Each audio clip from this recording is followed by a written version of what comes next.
परतीपुरी में जन्म लिया जो साई बाबा नाम है। परतीपुरी में जन्म लिया जो साई बाबा नाम है। मयूर मुकुटधर मुरली मनोहर साई श्यामा नाम है। हे शिव शंकर उमा महेश्वर साई शंभो नाम है। हे परमेश्वर परतीपुरीश्वर तुम ही मेरा प्राण है। हे परमेश्वर परतीपुरीश्वर साई मेरा प्राण है।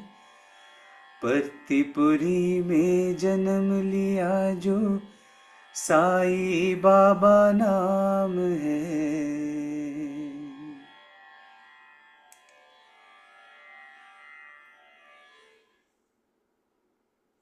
My most loving pranams at the lovely lotus feet of our beloved Lord, Lord Sai. Dear sisters, brothers, youngsters, young adults, whoever has joined in, a happy lot who are looking forward to come to Partipuri, the place where Swami decided that he would take his physical form.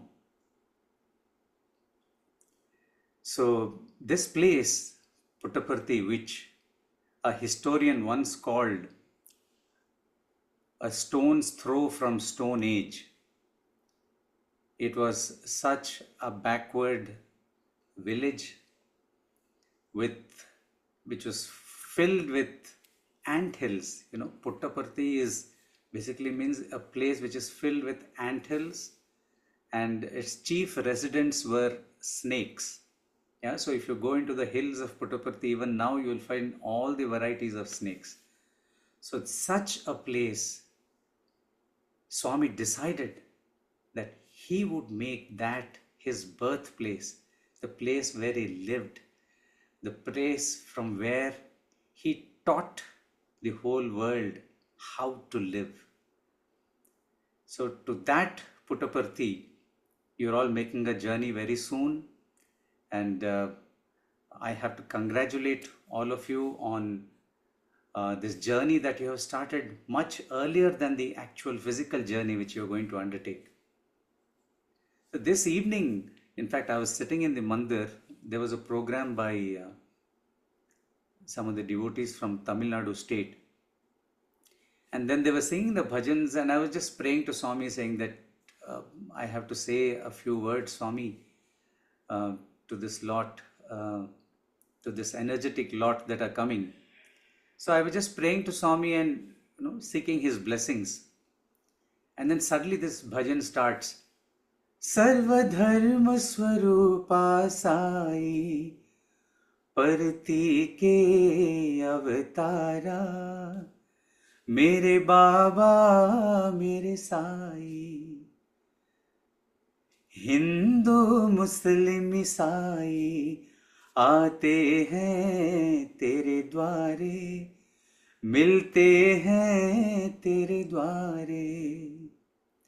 So it was almost, I felt it was like a direct answer to me, saying that all kinds of people, all kinds of you who all are coming here, yeah, you may belong to different religions, may not belong to different religions, but this is the place where the Lord decided to take his avatarhood, and to that place, Sarva Dharma Swarupa Sai Parti Ke Avatara, and Sab Milte Hain, everybody from all over the world comes and meets at your lotus feet here. And I was thanking Swami in my heart. And then actually there was another bhajan which I had not thought of when I was thinking of bhajans. I mean, you'll find literally hundreds of bhajans which have Prasanthi or Puttaparthi in the bhajans. And then a very, very sweet bhajan which is so close to all of us. that was sung, and that is Man Bangaru Parti Baba, Man Shringara Vadana Sai, Man Bangaru Parti Baba. Yeah, this is a Telugu bhajan because it has Telugu words in it. So, mana, that the first thing is so endearing. This Parti Baba is Mana Baba. He is our Baba. That feeling of closeness you get when you think of Swami, he is ours. And I'll tell you probably a little later that he is our closest friend, whether we consider him our mother, our father, our closest friend. He is that and he is more. He is somebody with whom you can confide everything. He is ours. That feeling when we have in our heart, right? We can speak anything to Swami. So he is Mana. In Telugu it means ours. Mana Bangaru. The word Bangaru sounds so sweet when Swami himself says it. And Swami would address so many devotees, so many students as Yemi Bangaru, Yappudu Vachavu, Kya Bangaru, Kab Aya. Swami would address everybody as gold. That gold, that jewel of ours, that our jewel, our gold, Parti Baba. And it's a very endearing bhajan. And the more and more you think of it, you ruminate on this bhajan or you just sing this bhajan to him, it'll make you feel, that it's a very cute bhajan, almost like a little Sathya, Manabangaru Parti Baba. You could almost imagine Mother Ishwaramma singing it to Swami, and he is ours. Right? Okay, this is a thought that I wanted to start off with when I prayed regarding the session this evening in the Mandir in Sai Kulwant Hall. So talking about this pilgrimage, that this holy journey that you're all planning to make. So what is a pilgrimage? So one way of looking at it is what is the definition of a pilgrimage? I read a definition somewhere which said that a pilgrimage is a journey to a holy place which can lead to personal transformation, after which the pilgrim returns to their daily life. Okay, I would probably underline these words, bold these lines. Pilgrim returns to his or her daily life. Okay, contrast that with what Swami has said in Sathya Sai Speaks in the volume 8. Swami has said this: remember that with every step you are nearing God, and God too takes 10 steps towards you when you take one towards him. Isn't that what Swami has always said? He has in fact said, take one step and I will take 100 towards you. So there is no stopping place in this pilgrimage, Swami says. It is one continuous journey through day and night, through valley and desert, through tears and smiles, through death and birth, through tomb and womb. And then Swami has again said in a discourse in the year 2000, Swami said, having come to Prasanthi Nilayam, I basically want to contrast this, what Swami has said, with what a general definition of a pilgrimage would be. Swami says, having come to Prasanthi Nilayam, take back something valuable with you. There is bliss here. Enjoy it. Take it with you and make others happy. See, look at what Swami makes of a pilgrimage, right? When you come here, there is peace. He says, partake of it. But don't be satisfied with just that. Go back, take it back and share. Swami would always say in Telugu, Panchukondi. Premanu Panchukondi. Panchukondi is share it with everybody. So the love you get here, the peace that you get here, go back. And it is not the other definition where it says the pilgrim goes back to his or her daily life. No, there has to be a difference in this pilgrimage. And that is, as Swami says, take it back and make others happy. Make the whole world happy. See, that is what Swami says. So What Swami is saying is basically a pilgrimage does not stop when you leave Parthi and return to your so-called daily life back in the UK. So let me say a few things about what can be your thoughts, what can be your preparation as such when you want to make such a pilgrimage. So basically, coming to Parthi, coming to Prasanthi Nilayam is coming to an ashram. So we say, no, we are going to the ashram. So Swami has once mentioned, ashram is a shrama. So shrama is difficulty. So ashram is a place where there is no difficulty. But is that really true? In fact, probably now in the ashram, there are rooms which are a little more comfortable. There is probably even air conditioning in some of the rooms. But through the years, if you have seen, the devotees have had a lot of physical hardships. And even for you all coming from there and staying in the rooms here, there is physical hardship, definitely. It is not the comfort of what you would call your home, your back home, it is not that comfort. Then what is the meaning of ashrama? No difficulty. Where is the difficulty? Swami says, unless you go through some amount of physical discomfort, the mind is not going to be disciplined. So that part of the shrama is there. But what atmosphere that an ashram gives you, which makes it ashrama, which makes it not difficult, is the ashram gives you an atmosphere where you can practice your spirituality, where you can practice your sadhana. The reason for which you are coming to the ashram, the atmosphere is formed here which will not make it difficult for you to practice your spiritual practices.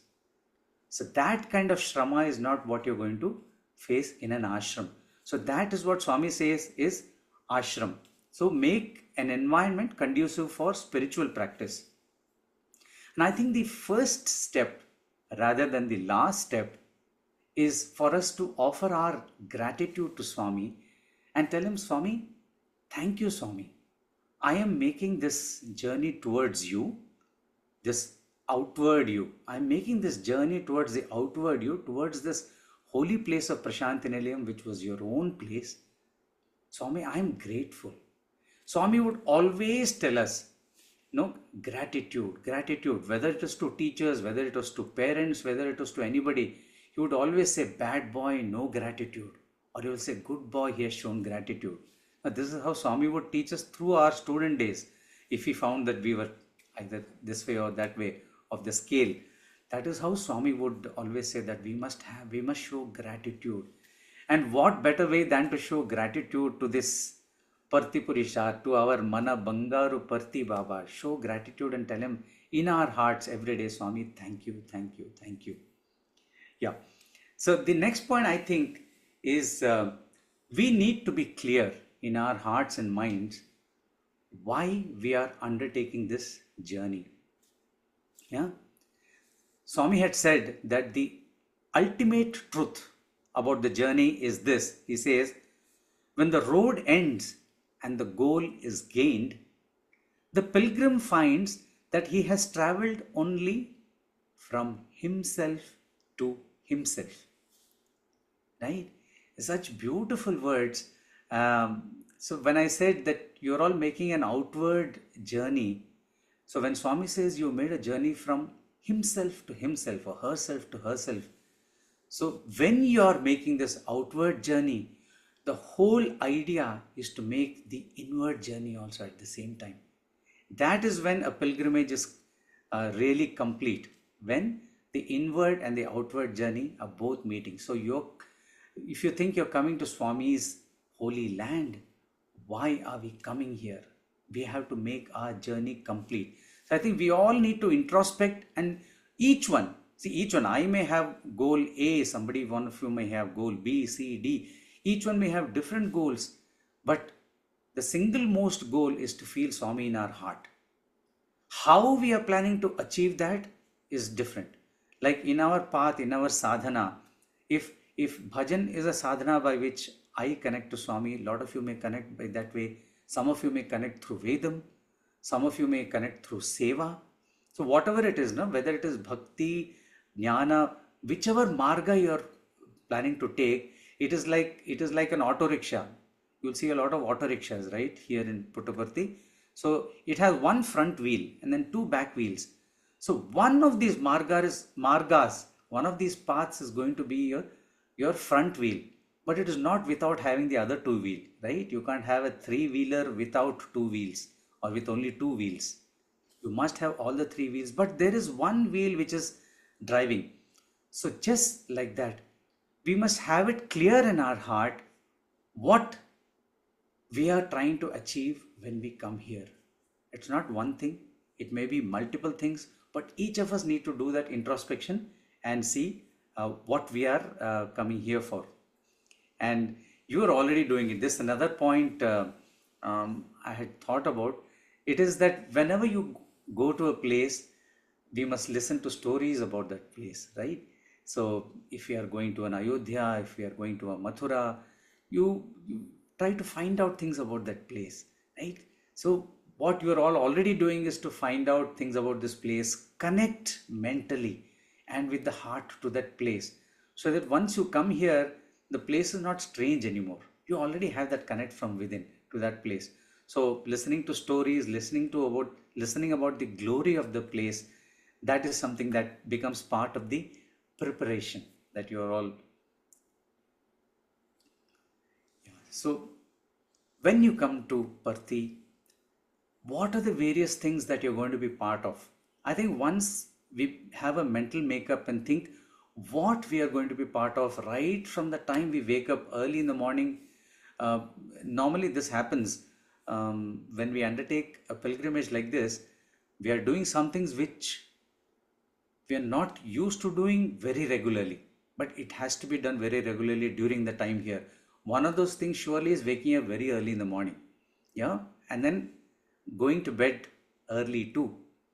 So that is something that an ashram life is going to teach us, right? So if once we ruminate about every aspect of the day, going to the mandir, being part of the Vedam, and all the satsangs that you're going to have here, just keep all those things in your mind so that the mind is open, the heart is open to accept, and the anticipation grows within you.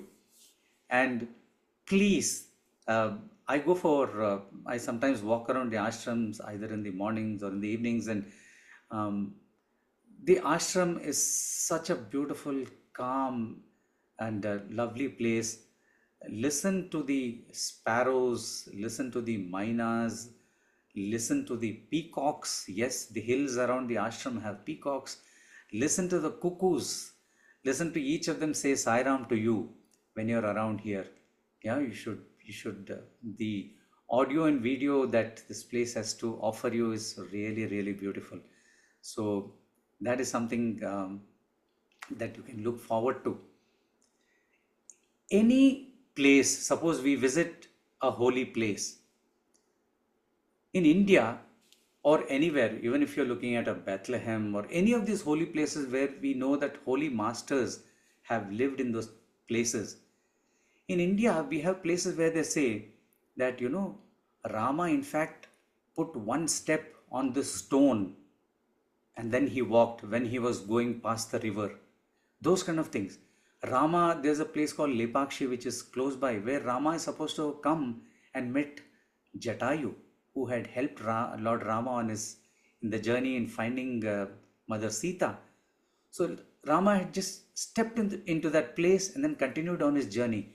And that is revered for centuries, the beautiful temple built around that. And there are so many places, there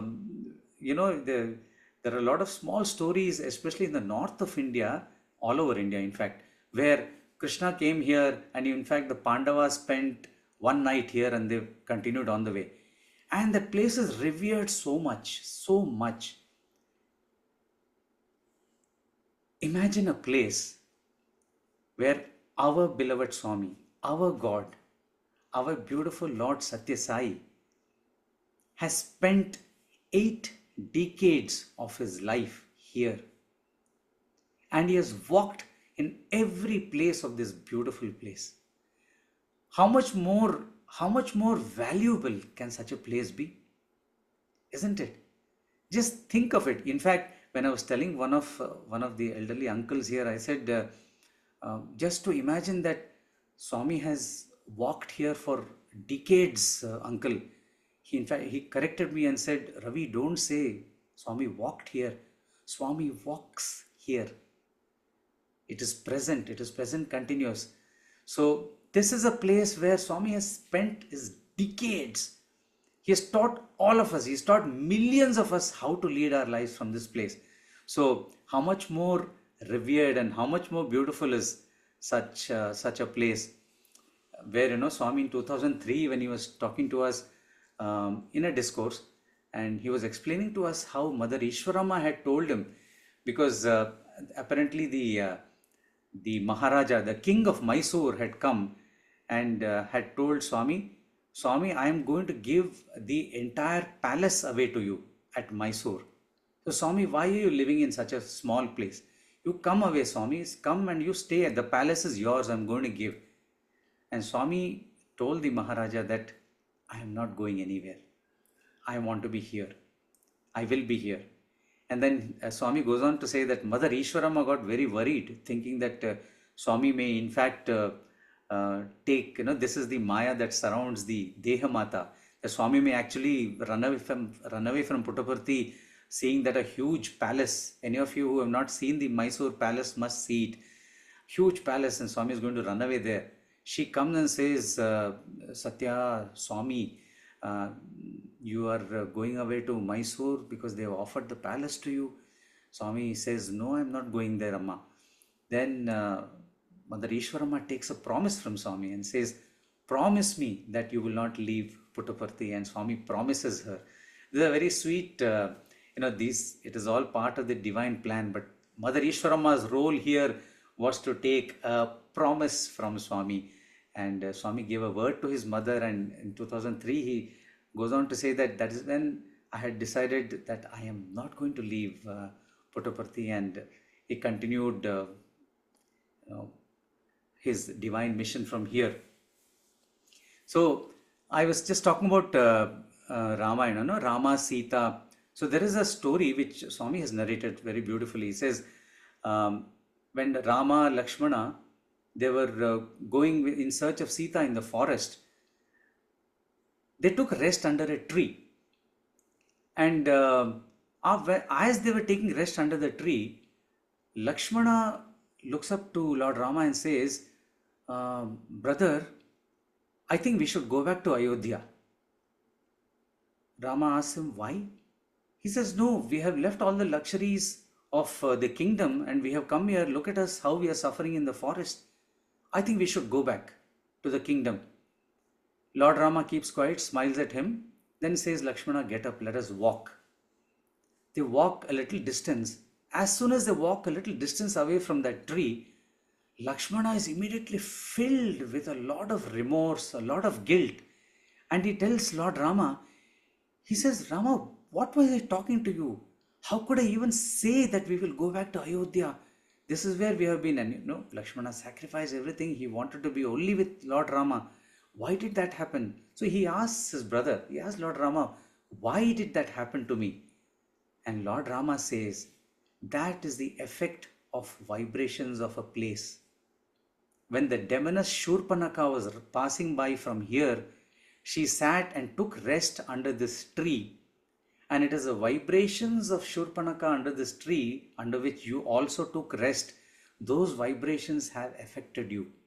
Swami says, this is the power of vibrations of a place.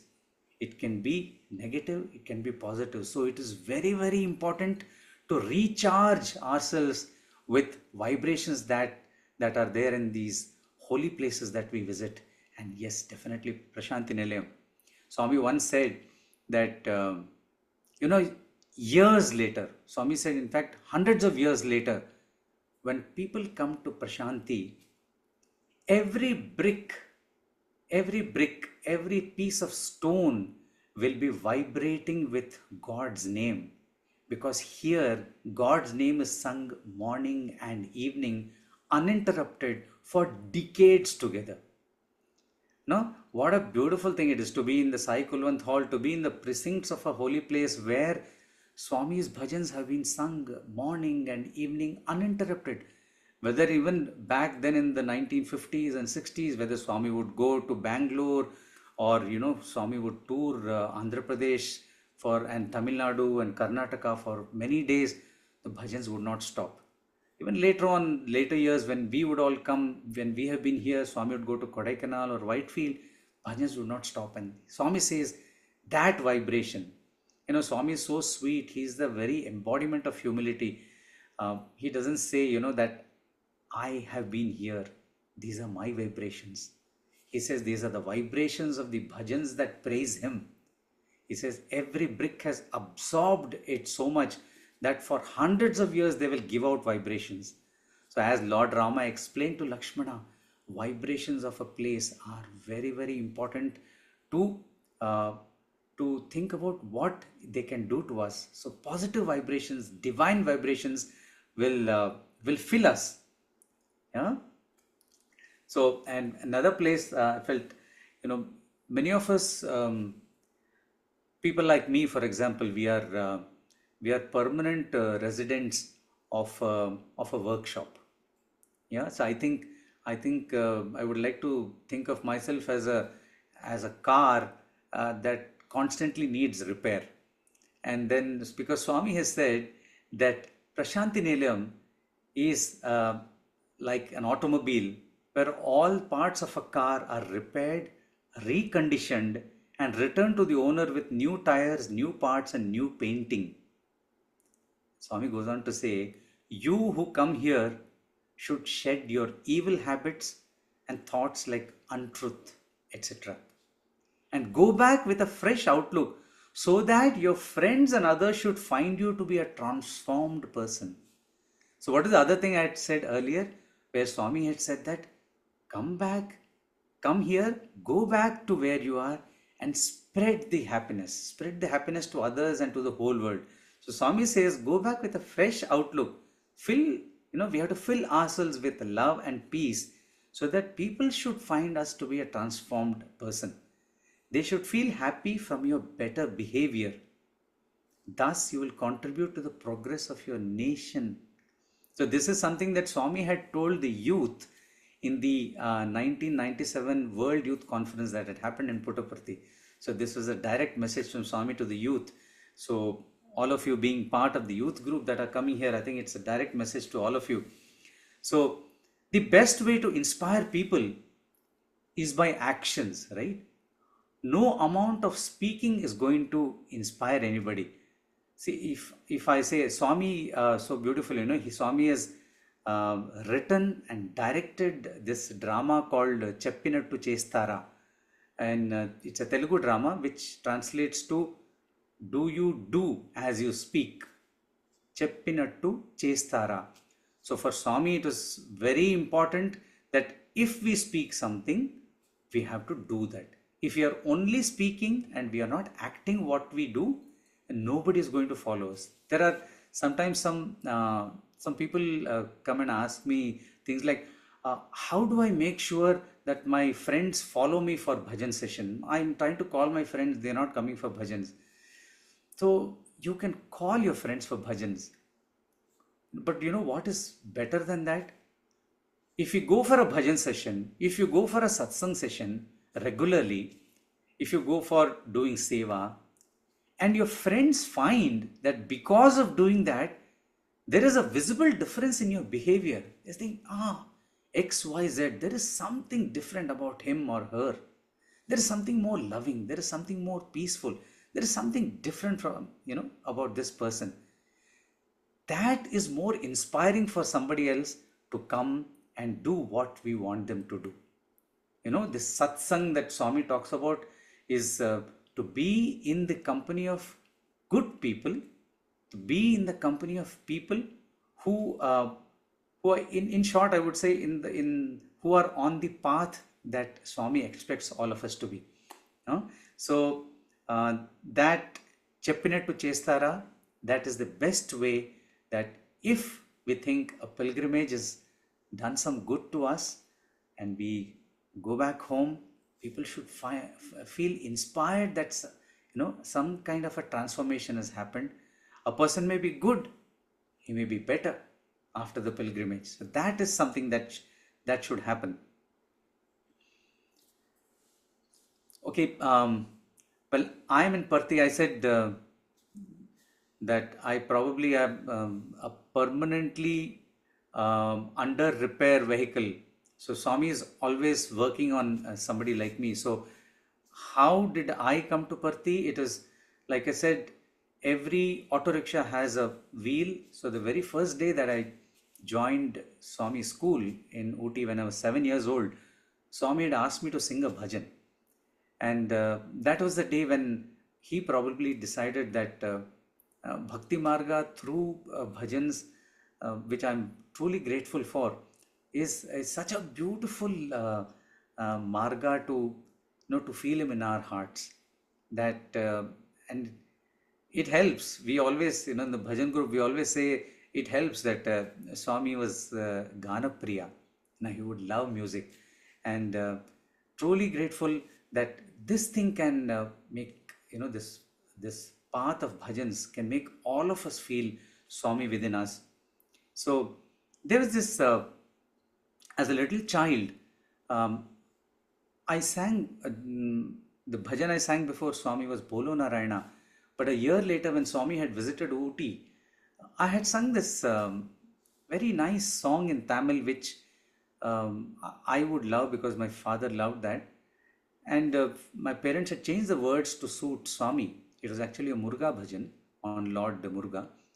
And it is Manna Nalum Parthipuriyil Mannaveen ஒரு மரமானாலும் பிருந்தாவனத்தில் மரமாவேன். So this beautiful song just says that if I have to become mud, I would become mud in Parthi, in Puttaparthi. And if I have to become a tree, I would become a tree in Vrindavan. And it was a very innocent prayer of an 80-year-old, and very grateful that Swami has in fact granted those wishes. So I think that is what Swami says, when our prayer to him goes from a heart that is as innocent as a child's, that is when it strikes him. As we grow older, our heart gets covered in a lot of things, and our prayers to him get clouded with a lot of our beliefs, a lot of our non-beliefs, so many things that basically build us in our daily life. But if in our prayer to him, we are able to keep that aspect of innocence. Like I said earlier, once we believe that he is our everything and ask him anything innocently, that innocence will grant us our prayer. Yes, Swami knows best. I always tell people, when we pray to Swami, we'll say, Swami, I want this. I'm praying to you innocently from the heart.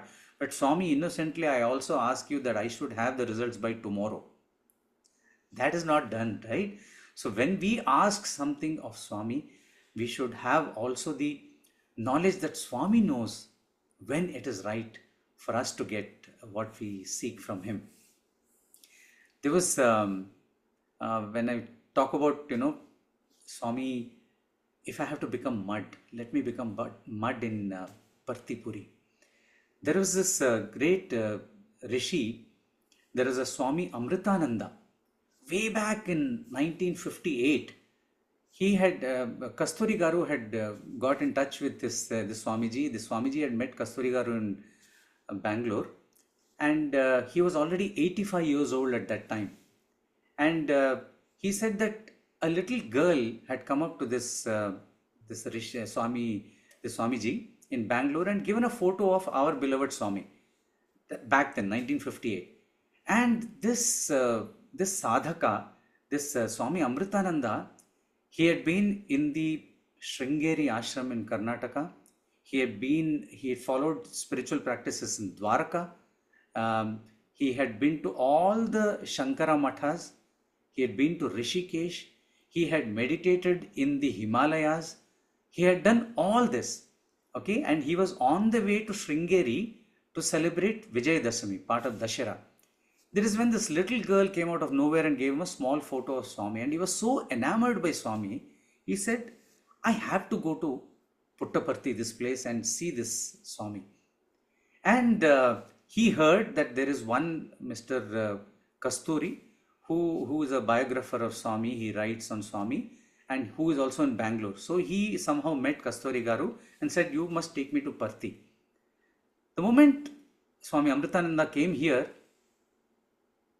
he felt such an amount of peace, and not to anybody's surprise, Swami in fact saw him, immediately called him inside for an interview, and Swami gave him lectures on yoga and Advaita, the answers for which he had been seeking in every ashram that he had visited and in the Himalayas in meditation. He comes out and tells, Swami gave him for 12 straight days interviews and clarified all his doubts. And this man says that as an 85-year-old who had done all the spiritual practices, he came and told Kasturi Garu, you are so lucky that he has kept you at his feet in Puttaparthi. Never leave him, never leave this place. He is verily Lord Shiva. Yeah. Then the Swami Amritananda, in fact, it was his deepest desire, which Swami only told him in the interview room, that I know that before you came here, you wanted to start a school for yoga for little children. So Swami gave him permission and blessings and told him that go and start that, because that was your desire before you came here, though now your desire is to stay here. Go and stay outside and do your school. But he told Kasturi Garu, this is Lord Shiva. Do not leave this opportunity that you have to hold on to his feet in Parthi. So this is a beautiful incident that I had read about some time back. So Sai Bhajans, yes, I mean there are lots of memories. Because I came here as a little child, all my memories, all my life, every memory is related to bhajans and Swami. So for me there is no Parthi without Swami, and for me there is no Swami without Parthi. So everything is intertwined. There are so many times that he has taught lessons which we have said on many occasions. While talking about innocence, also I remember once when during Swami's 60th birthday, I just said that we have to pray innocently like a child. So during the 60th birthday drama, there was an English drama called Here and There, where one of Swami's students goes back home during vacation, and then he gets into bad habits, he has bad company, and then he's into all kinds of things. And in the drama, it is shown that he gets into bad company, and what happens is he's in so much trouble that the police are after him. And when the police are about to reach him, there is a scene where Swami has directed this drama. Swami said this is the scene where he has to get transformed. He has forgotten about Swami, though he has been Swami's student. So he's supposed to get transformed. And Swami said, for transformation we will do one thing, we will have one bhajan. So for transformation Swami wanted a bhajan. And Swami wanted this bhajan, Hey Ram Bhagawan, Hey Karuna Sindhu Ram, Hey Deena Bandhu Sai Ram, Hey Deena Bandhu Sai Ram. And then Swami said that this bhajan has to touch the heart of this student so much that he must cry out in pain, and transformation should happen immediately. So Swami said, let us have a little boy. I was in my 10th grade, and my voice had not yet changed, so my voice was like a girl's voice. And Swami said, let us have a little boy's voice. Let Ravi sing this song. And Swami went on to explain to the other people who were coordinating the drama. I said, once you have the bhajan in a little child's voice filled with innocence, God will hear it immediately. And this person who needs transformation will hear it immediately in his heart. So that is the emphasis that Swami puts on innocence and prayer. So any prayer that we make to him, if we do it from our heart with innocence. And of course in the drama, the moment this was done, this boy who had gone into the wrong ways, he shouts Swami, and then he gets transformed. How Swami used to come and watch the practice sessions is another story. We'll leave it for another day. But transformation happens, and then what happens in the drama is the police, they come and they're supposed to catch him with a hand with a packet filled with some kind of powder, and they find that it is vibhuti. So that is a dramatic thing that Swami wanted, but the lesson he taught us was innocence through bhajans. Yeah. um, Quickly going through maybe a couple of other points.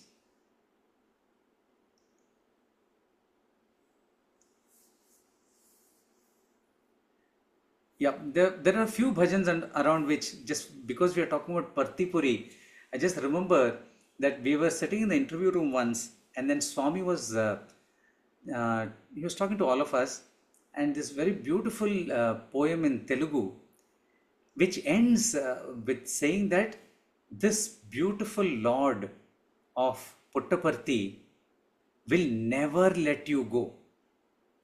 So if you hold on to Lord of Puttaparthi, so the lines are, this beautiful Lord of Puttaparthi will never let you go, whatever may be. So, and we were all like, so I was in school, and we were like, yes, Swami, so beautiful. And then Swami looked at me and he asked, which Lord? Lord of what? Then I had not yet replied to Swami, and he said, you sing some bhajan, right? Then I was wondering which bhajan. Then Brahmanda Nayaka Yedo Parteve, he said. I said, yes, Swami. Then he asked me, sing, what is that? Then I sang Brahmanda Nayaka Baba Partipurishwar Baba. Swami said, there, Partipurishwar Baba. Baba. Then he went on to tell everybody else. It's almost like a satsang where, you have a song or a bhajan in between. So in between Swami's poem, he allowed me to sing a couple of lines of this bhajan and said, that Partipurishwara Baba, he will never let you go once you hold on to his feet. So that is a beautiful memory about with that bhajan that I have. So us students, Swami used to refer to us as frogs. The innumerable times I have been in a group or even individually where Swami has called us undeserving of the physical proximity and the importance that he gave to students. The number of times he has called us buffaloes for the simple reason that like rainwater would fall on a buffalo skin and bounce off, says nothing will enter you guys. So the number of times we have been called buffaloes, we've been called frogs. So this aspect of being a frog, he says, you're all like frogs around a lotus. You don't understand the value of a lotus. You don't know the nectar that is there in the flower. Whereas, he says, and he pointed out to all the devotees, everybody coming from far away who are sitting there, he says, they are all like bees. They come from far away and they drink the nectar that I have to offer. So, it is time. It is then, that is when we all make up our mind that, no, it is not just, why can't we be a bee that is also around the lotus? So every day our effort is to become a bee which has made its nest under the lotus. And all of the people like you who are coming for these pilgrimages are definitely bees. Swami has already said that all those are coming from far, because there is a one pointed focus for the bees. Why is it coming to the lotus? It is coming to the lotus to take nectar, sweet nectar from it. So that is the focus. When I said there is a preparation for a pilgrimage, and you must think about what you're going to take from here, the love and the peace, what Swami says that Parthi has to offer. So that is a sweet nectar, and that privilege and that opportunity we all have when we make pilgrimages to Swami here. And I would only like to end this part by saying, Yenta matramuna yavvaru talachina anta matrame neevu. So this is a beautiful song which is offered to Lord Venkateshwara. Any god of our choice, the Lord for us is as much as we make him to be. Yeah, is that clear? As much as we make our Lord mean to us, he is that much for us. And believe me, it is a personal experience of everybody who comes and prays here with that innocence, with that one-pointedness. If we keep Swami the center of our lives and pray to him, he will give us the answers that we desire. He will give us the answers that we deserve.